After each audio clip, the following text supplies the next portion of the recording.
Hey everybody, I want to tell you about a new book that I've just finished reading called The Water Saving Garden. One thing that The Water Saving Garden talks about is how here in the United States there is a sense of an overabundance of water.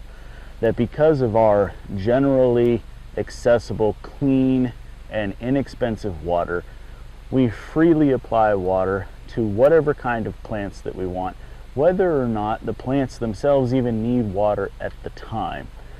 And I think that that's a very important message and something that we need to take to heart. Now, before you get too confused, let me assure you that The Water Saving Garden is not a book about growing cacti and succulents. It takes so much more into account. One thing that I really enjoyed about this book is the plethora of examples that are given. Sometimes in a book, they tell you that there's a way to approach a particular issue, and they maybe give you an example of how to deal with that or how to put it into place. This book starts off with a whole array of examples of water-saving gardens so that you can actually see how they're being put into use successfully, which for me is a great way to spark ideas on how I could actually do something on my property to help conserve water. Furthermore, it goes into each of the different aspects about the landscaping itself, the hardscaping, the use of plants, and indeed the use of water. This is not any attempt necessarily to completely restrict the use of water, but rather how to use it wisely, how to keep it on a property, how to keep it in a garden.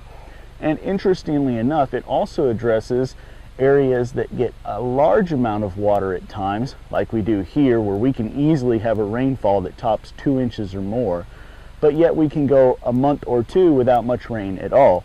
How do we address those situations and capture that amount of water and retain it so that our plants can survive the month or two without us having to add water in from our municipal resources? Those are the kind of things that you're going to find in this book. And of course, at the end is a great resource library of information on what plants are well suited for your area that are water saving plants. Plants that aren't so thirsty that you're going to have to water them even if it just rained a couple days ago. So if water conservation is something that interests you, or if you just want to do your part in making sure that you're not using water that could be better applied somewhere else or being allowed to go back into our aquifers, then this is a book for you. I think you'll really enjoy it. Thank you all so much for watching. We'll see you next time.